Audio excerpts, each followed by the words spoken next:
જય હિન્દ સાથીઓ, village of physical defence એકેડેમીમાં તમારું બધાનું ફરીથી હાર્દિક સ્વાગત છે. તો મિત્રો, આજે એક પાછા નવા એક એસએસસીજીડીના વિડીયોને લઈને આપણે આવ્યા છે. તો વિડીયો કઈ બાબતનું છે એ પહેલાં સૌ પ્રથમ હું એ કહેવા માંગીશ કે આપણા છેલ્લા વિડીયોને એટલો પ્રતિસાદ આપવા બદલ બધાનો દિલથી આભાર મિત્રો. બધાનો દિલથી ખૂબ ખૂબ ખૂબ આભાર કે તમે એટલો પ્રતિસાદ આપ્યો છે. ગુજરાતના વિડીયોમાં મતલબ કે ગુજરાતમાં હું ટ્રાય કરું છું કે ગુજરાતીમાં બનાવીને તમને સમજાવવાની, તેને એટલો બી તમે પ્યાર આપવા માટે બધાનો દિલથી આભાર. એના માટે હું બહુ દિલ કરું છું.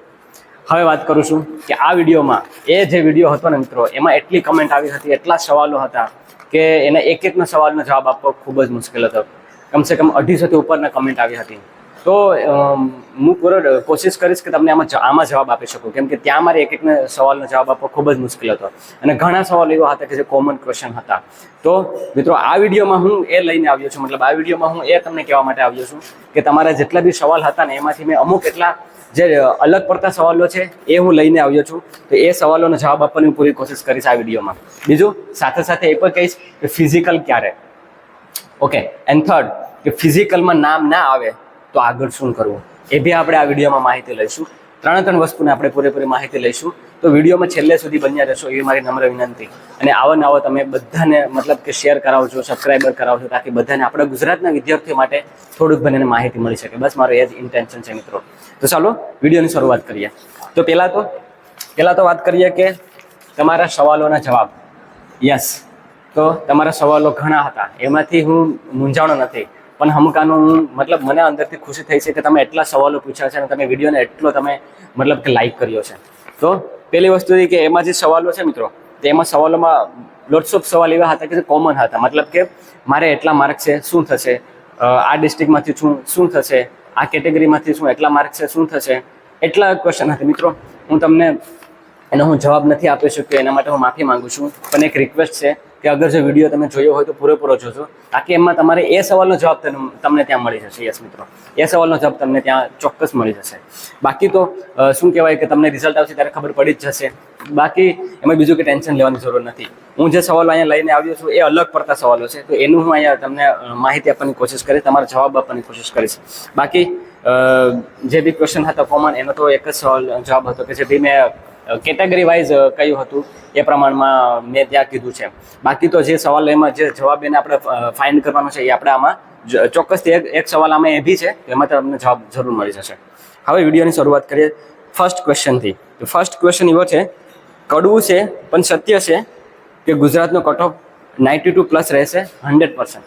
આ યુઝર્સનું મતલબ કે દેખો, હું અહીંયા કોઈ યુઝર્સનું નામ નહીં બોલું, કેમ કે એમાં અલગ અલગ પડતા યુઝર્સના નામ છે. મતલબ તો એમાં લેવું પણ અઘરું છે, અમુકને તો બોલવું પણ એ રીતના હોય છે કે નામ રાખ્યું હોય છે કે આપણે ના બોલી શકીએ અને કોડ વાઇઝ નામ હોય છે, તો એનું નામ હું નહીં લઈ શકું. પણ તમારો સવાલ છે તો તમને આ વિડીયો તમે જોતા હશો તો તમને ચોક્કસ ખબર પડી જશે કે એસા મારો સવાલ છે. આ ભાઈનો સવાલ એવો હતો કે કડવું છે પણ સત્ય છે કે ગુજરાતનું કટ ઓફ 92+ રહેશે 100%. હવે એમ મેં એટલું જ ખાલી પૂછ્યું છે, બીજું કંઈ કીધું નથી. મેં બી 93 કીધું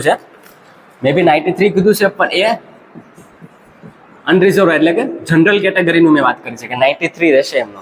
હવે આ મિત્ર હવે કેવું કઈ બાબતનું કીધું છે એ આપણને ખબર નથી, પણ હું આ સવાલનો જવાબ એ આપવા માંગીશ કે યસ 92, 93 રહેશે, પણ યુઆરનું બાકી બધી જે કેટેગરી છે એનાથી નીચે રહેશે. એનું મેરિટ છે એ આમનાથી નીચે રહેશે, એવું મારું એનાલિસિસ પ્રમાણે હું કહું છું મિત્રો. સેકન્ડ ક્વેશ્ચન છે, સર આ વિડીયોમાં ફાઇનલ કટ ઓફ બતાવી છે? યસ મિત્રો, આ વિડીયોમાં મેં નોર્મલાઇઝેશન કરી અને પછી જે કટ ઓફ બનાવ્યું છે એ પ્રમાણમાં કીધું છે. તો યસ, આ ફાઇનલ જ છે, મતલબ કે ફાઇનલમાં એટલું રહેશે.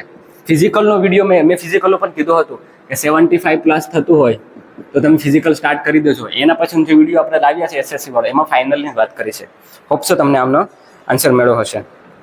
કે સર આ ક્વેશ્ચન નંબર 3, ટોટલ હું 10 ક્વેશ્ચન લાવ્યો છું. 10 ક્વેશ્ચનનો તમે જોજો તમારો કયો સવાલ છે કે સર આ કઈ પોસ્ટનું કટ ઓફ છે? યસ, આ ક્વેશ્ચન ખૂબ જ ઇમ્પોર્ટન્ટ છે, કેમ કે જો પોસ્ટ તો ઘણી છે, CISF, BSF, ITBP, પછી આસામ રાઇફલ, પછી ઘણી બધી પોસ્ટ છે. તો આમાંથી આ કઈ પોસ્ટનું છે એ હું મારું કહેવાનું રહી ગયું, પણ મેં એના મારા પહેલાંના વિડીયોમાં તો કીધું જ છે. આમ મેં જે કટ ઓફની વાત કરી હતી ને મિત્રો, એ સૌથી લાસ્ટ પોસ્ટમાં જે ગઈ વખતે રહ્યું હતું ને એ પોસ્ટની વાત કરું છું કે જે સૌથી લાસ્ટ ઓછા માર્કમાં મળે છે. અને એ આપણે જે આ વિડીયોમાં વાત કરી હતી એ BSFની વાત કરી હતી મિત્રો. યસ, BSF ની વાત કરી હતી કે BSF માટે એટલું મતલબ કે મિનિમમ જે મેં કટ ઓફની વાત કરી ને BSF પોસ્ટની કીધું હતું પુરુષ અને મહિલા બંને માટે. હોપ સો આનો તમને જવાબ મળ્યો હશે. ક્વેશ્ચન નંબર 4, SSC GD નું રિઝલ્ટ કેવી રીતે ચેક કરવું? યસ, આ બી ખૂબ જ ઇમ્પોર્ટન્ટ છે. રિઝલ્ટ ચેક કઈ રીતના કરવું? યસ, તો પહેલા તમારે SSC ની જે નવી વેબસાઇટ છે ssc.gov.in આના ઉપર લોગિન કરવાનું છે. લોગિન કરશો એટલે ID પાસવર્ડ માંગશે. ID પાસવર્ડ તમારે ત્યાં ફિલઅપ કરવાનું છે. પછી જોડે જોડે અગર ત્યાં તમને શું કહેવાય કે જે રોલ નંબર છે તો રોલ નંબર તમારે ત્યાં નાખવો પડશે. ઓકે, તો ત્યાં જઈને તમે લોગિન પાસવર્ડ કરશો એટલે તમે વેબસાઇટમાં જઈ અને તમે તમારી જે PDF હશે એ બી ડાઉનલોડ કરી શકશો અને તેમની પોર્ટલની વેબસાઇટમાં જઈ અને તમે ત્યાંથી રિઝલ્ટ ચેક કરી શકશો કે તમારે એક્ઝેક્ટલી કેટલા માર્ક આવ્યા છે. બાકી તો મિત્રો જ્યારે પણ રિઝલ્ટ આવશે તો એનું જે PDF આવી જશે, યસ PDF આવશે અને PDFમાં જેટલા બી વિદ્યાર્થીઓ માર્ક્સ છે એમાં કહી દેશે અને ફિઝિકલ માટેનું એક અલગ આવશે તો એ ફિઝિકલમાં કહી દેશે કે કેટલા કેન્ડિડેટ ફિઝિકલ માટે એલિજિબલ થયા છે. ઓકે મિત્રો, તો હોપ છો તમને આ રિઝલ્ટ આવે ત્યારે આ રીતના તમારે ચેક કરવાનું છે. હવે નેક્સ્ટ ક્વેશ્ચન વાત કરીએ. ક્વેશ્ચન નંબર 5 કે Gujarat ST general area 95 marks raw marks Assam rifle મળશે? જો આ કોમન ક્વેશ્ચન આવી જાય. મેં તમને વાત કરી હતી ને વિડીયોમાં કે આસામ રાઇફલ મળશે. હવે એ તમારા પ્રિફરન્સ ઉપર આધાર રાખશે કે તમે ચોઈસ કઈ રીતના રાખી છે, પહેલી કઈ રાખી છે, બીજી કઈ રાખી છે, બરોબર, એના ઉપર આધાર રાખશે અને તમારું મેરિટ. યસ, તો આ સવાલનો જવાબ એ રીતે હું તમને આપીશ કે તમારું પહેલાં તમે ચોઈસ કઈ રીતના રાખી છે, આસામ રાઇફલને તમે કયા પ્રેફરન્સમાં રાખી છે અને તમારા માર્ક્સ કેટલા છે. યસ, એના આધારે તમને શું કહેવાય કે ત્યાં મળવાની શક્યતા છે. મતલબ બાકી તો અત્યારે કોઈ ના કહી શકે. અગર જો તમારું પેપર સારામાં સારું રહ્યું હશે, માર્ક સારા હશે ને તમે આસામ રાઇફલ રાખી હશે તો ડેફિનેટલી તમને મળી જશે. Okay, question number 6, sir border એરિયાના કેટલા માર્ક્સ મળશે? આ ક્વેશ્ચનનો મિત્રો હું તમને એ જવાબ આપીશ કે બોર્ડર એરિયા જે હોય છે, જેમ કે ગુજરાતના જે બોર્ડર એરિયા લાગે છે, પાકિસ્તાનને જે સરહદ લાગે છે ત્યાં જે જેટલા બી તાલુકા છે એ બોર્ડર એરિયામાં આવે છે. રાજસ્થાનના જે લગતા આવે છે, દીવ દમણને લગતા આવે છે, મહારાષ્ટ્રને લગતા આવે છે. તો એ જે અમુક એરિયા છે ને મિત્રો, એમાં તમને માર્ક ઉપરથી મળે નહીં. એનું શું હોય છે કે તમારું કટ ઓફ ડાઉન રહે છે. એટલે જનરલી મેં મારા લાસ્ટ વિડીયોમાં પણ વાત કરી હતી કે જનરલ એરિયા એ સિટી એરિયા હોય છે પણ બોર્ડર એરિયા એ લાસ્ટના એરિયા હોય છે.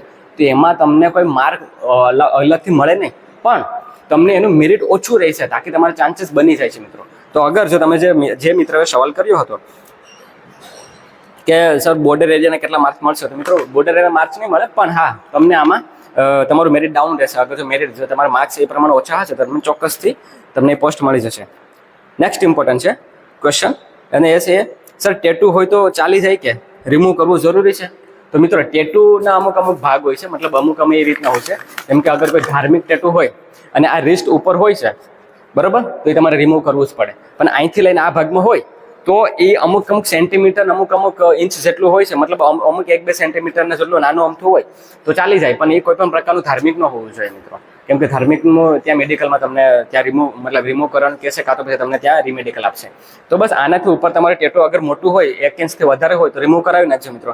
બાકી જો એક મતલબ કે એન્કલથી નીચે હોય ને રિસ્ટની નીચે હોય ને એકાદો શબ્દ હોય તો વાંધો નહીં આવે. બાકી હું તો એવું સજેસ્ટ કરીશ કે બને તો રિમૂવ કરાવી નાખજો અને બસ ચેકા ન આવવા જોઈએ તમને, મતલબ કે રીતના ન થવું જોઈએ, બસ એનું ધ્યાન રાખજો. નેક્સ્ટ ક્વેશ્ચન છે, જો ભાઈ નેક્સ્ટ ક્વેશ્ચન છે, આ ભાઈનો સવાલ એવો હતો મિત્રોનો, જો ભાઈ આટલું મેરિટ પણ રહે તો મારું ભેગું થાય પણ આટલું નહીં રહે, અને સેડ ઇમોજી સાથે એની કીધું છે. તો મિત્રો હું એવું જ કહેવા માંગીશ તમને કે અગર જો તમારો ઓછા માર્ક થાય ને તો તમે નેક્સ્ટ એક્ઝામની તૈયારી કરશો મિત્રો. બાકી મેં મારા એનાલિસિસ પ્રમાણે કીધું છે, જે મેં મારા લાસ્ટ વિડીયોમાં કીધું છે, મેં મારી પૂરી કોશિશ કરી છે કે તમને આમાંથી ફાયદો થઈ શકે અને અંદાજે એટલાની આજુબાજુ રહેવાની શક્યતા છે. પછી રિઝલ્ટ આવશે ત્યારે આપણે જોઈશું મિત્રો. બાકી તમે તૈયારી કરશો, નિરાશ નહીં થશો, બસ ફિઝિકલની તૈયારી ચાલુ રાખજો. નેક્સ્ટ ક્વેશ્ચન છે, સર એક જવાબ આપશો કે 10 માર્ક્સમાં ભૂલ થાય છે તો વાંધો નહીં આવે ને? મતલબ કે અગર જો તમને 10 માર્કમાં ભૂલ થઈ ગઈ છે તો વાંધો તો આવી જ શકે ને મિત્રો. 10 માર્કમાં ભૂલ થઈ છે તો શું કહેવાય કે હવે ડિપેન્ડ કરશે કે તમને નોર્મલાઇઝેશનમાં એ કેટલું વધે છે કે ઘટે છે. તો મિત્રો ધ્યાન રાખજો, આવી કોઈ પણ ભૂલ નહીં થવા દેતા આગળ જઈને. હવે લાસ્ટ ક્વેશ્ચન છે, 10મા ક્વેશ્ચન, અને એ છે, એક મિત્ર એવું પૂછ્યું છે, આવા વિડીયો બનાવતા રહેજો, જરૂર છે ગુજરાત માટે. તો મિત્રો હું તો પૂરી કોશિશ કરીશ કે આવા વિડીયો બનાવતો રહીશ તાકી તમને કંઈ પણ થોડી ઘણી હેલ્પફુલ થઈ શકે, તમને માહિતી મળી શકે મિત્રો. બાકી બસ આટલા જ સવાલો હતા. જેના બી સવાલો રહી ગયા છે મિત્રો, પ્લીઝ એવું નહીં કહેતા કે અમારો સવાલ નથી લીધો. મિત્રો મેં પૂરી કોશિશ કરી છે તમને જવાબ આપવાની, મેં મારા વિડીયોમાં જ કહી દીધું છે. જે બી તમારો સવાલ છે ને હું તમારી લાગણીને સમજી શકું કે તમને ઇન્ડિવિજ્યુઅલી તમને સેટિસ્ફાઈડ આન્સર જોઈએ છે કે નહીં, આ મારું થશે કે નહીં. તો મિત્રો અગર જેટલા બી વિડીયો પ્રમાણે વધારે માર્ક્સ છે ને તો તમારું થઈ જશે, તમે ચિંતા નહીં કરતા, બસ તમે રનિંગ કરતા રહેજો મિત્રો. આ હતા મિત્રો આપણા 10 સવાલો, અને આ હતો આપણો નંબર 1 ટોપિક કે ભાઈ તમારા સવાલોના જવાબને મેં પૂરેપૂરી આપવાની કોશિશ કરી છે મિત્રો. હોપ છો તમને આમાં કંઈક બી સમજાણું હશે. તો મિત્રો હવે વાત કરીએ ફિઝિકલ ક્યારે. તો તમારા ઘણા સવાલો હશે કે આપણે ફિઝિકલ ક્યારે કરવું જોઈએ, હજી પર રિઝલ્ટ આવશે. તો મિત્રો જે આપણે ગુજરાતમાં જે 6-7 તારીખે જે ઇલેક્શન છે, તો મારી એવી ગણતરી છે, મેં આ મંથની એન્ડ આજે જે તારીખ છે બસ એનાથી 5-6 દિવસ એટલે કે 7 દિવસની અંદર રિઝલ્ટ આવવાની સંભાવના છે મિત્રો. યસ, રિઝલ્ટ આવવાની સંભાવના છે. તો એ અગર જો રિઝલ્ટ આવી જાય 7 દિવસની અંદર મિત્રો, બરાબર, 7 દિવસની અંદર જો રિઝલ્ટ આવી જાય તો એમ સમજી લો કે જૂનના મિડલ, યસ જૂનના મિડલમાં એટલે કે 15 તારીખની આજુબાજુ આસપાસ, 15 તારીખની આસપાસ, જૂન મહિનાની 15 તારીખની આસપાસ ફિઝિકલ શરૂ થવાની પૂરેપૂરી શક્યતા છે. તો આ વસ્તુનું ધ્યાન રાખજો મિત્રો. ફિઝિકલ 15 તારીખ જૂનની આજુબાજુ આવવાની પૂરેપૂરી સંભાવના છે. બહુ ધ્યાન રાખજો મિત્રો. રનિંગ હજી પણ આપણી પાસે 1.5 મહિનો છે. તો એ 1.5 મહિનામાં તમને અગર જો ચેસ્ટ ઉપર કામ કરવાનું હોય તો ચેસ્ટ ઉપર કામ કરશો. તો ઉનાળાનો સિઝન છે, ખૂબ જ ગરમી થશે, તો વેઇટ લોસ થશે. તો આવું ધ્યાન નહીં રાખતા, ડાયટમાં ખાસ ધ્યાન રાખજો અને રનિંગ કરવાનું શરૂ કરી દેજો અગર જે મેં પ્રમાણે કીધું છે એ પ્રમાણે. બાકી નાસીપાસ નહીં થતા મિત્રો. આ હતું ફિઝિકલ માટેનું. હવે વાત કરીએ કે ફિઝિકલમાં નામ ના આવે તો આગળ શું કરવું. આ ખૂબ જ ઇમ્પોર્ટન્ટ સવાલ છે, કેમ કે જેટલા બી વિદ્યાર્થીઓ નાસીપાસ થયા છે, મતલબ થોડાક માર્ક માટે રહી ગયા છે, તો મારે એને એટલો સંદેશો છે. આના માટે તો હું સ્પેશિયલ એક વિડીયો પર લઈને આવીશ. ફિઝિકલમાં નામ ના આવે તો આગળ શું કરવું મિત્રો, આના માટે તો હું સ્પેશિયલ એક વિડીયો લઈને આવીશ. પણ અત્યારે બસ ખાલી તમને ડિમોટિવેટ ના થાય એના માટે બસ ખાલી એટલું કહીશ કે માની લ્યો કે હજી પણ તમારે માની લ્યો કે આપણે મેં જે વિડીયોમાં વાત કરી એ પ્રમાણે તમારા માર્ક નથી થતા, તો હવે તમારે શું કરવાનું છે. તો મિત્રો તમારે નાસીપાસ નથી થવાનું. આ મે મહિનો, જૂન એન્ડ જુલાઈ, બરાબર, 1, 2 અને 3, આ જે 3 મંથ છે મિત્રો, બરાબર. કેમ કે 28 ઓગસ્ટ 27 ઓગસ્ટથી ફોર્મ ચાલુ થઈ જશે પાછા SSCના, બરાબર છે. તો તમારે આ 3 મહિનામાં પૂરેપૂરી મહેનત શરૂ જ કરી દેવાની છે. તમારે વેઇટ નથી કરવાનો કે હવે આગળ શું થશે કે શું થશે, એ નહીં.